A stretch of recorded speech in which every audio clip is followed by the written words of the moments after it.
Within the month, on a monthly basis, I think the diesel consumption was about 300 liters, and the petrol consumption was about 50 liters a week, and the grid was about 80,000 naira a month.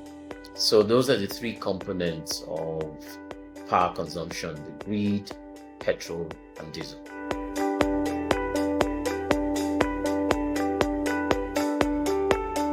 With respect to the maintenance, for the bigger generator, I have an annual maintenance fee, which is paid once, and it covers a number of services throughout the year, as well as monthly checkup.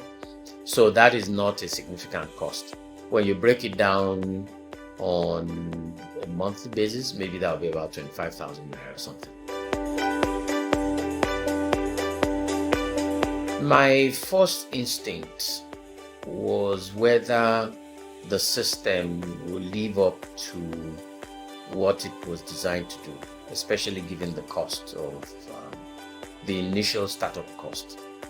So I was worried, about the fact that will it do what it's designed to do, because the specs are there, and whether I would pick up the slack, it would take away all of the worries that I had initially. So that was my initial worry.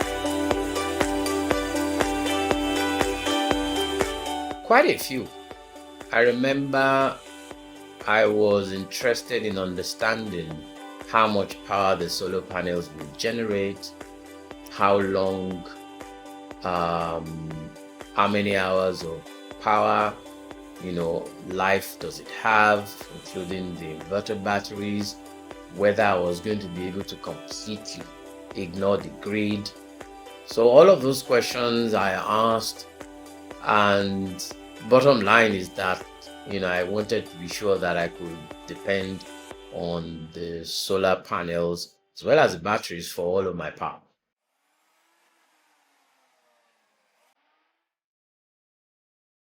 The installation wasn't too difficult. I think from a timeline it took all of 3 days.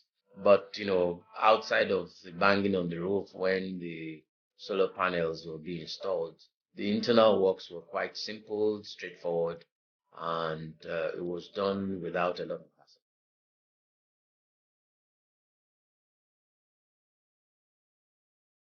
It's a bit early, it's early days. The installation is now a week old.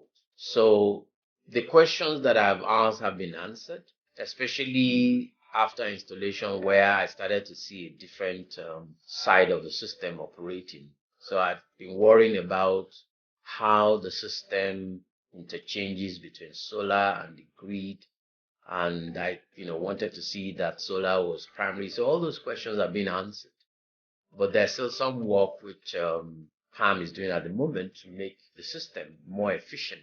So I'm looking forward to that software development.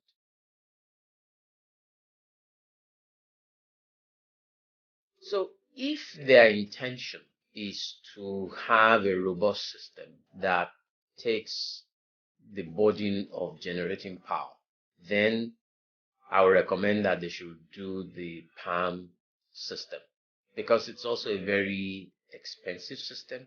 And if the intention is not to take over your existing power solution, there's no point in doing it. So I would readily recommend to anybody who wants to do exactly the same thing that I've done. If you're looking for a smaller, power solution, maybe a couple of batteries, I don't think, PAM is the place to go.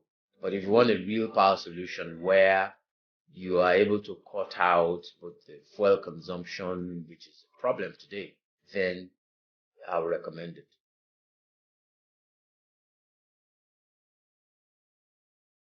I want, to have rested from worrying about the cost of diesel going up nearly every week. I want to rest from scarcity, where even at the price, you find out that the market's dry, it's unavailable. I want to rest from having to worry about calling people to deliver and they won't show up on time, both for diesel and also, the petrol for the small engine. So all of that hassle, is what I hope to rest from completely without having to worry whether the price of diesel is going up, whether it's available or not, or petrol.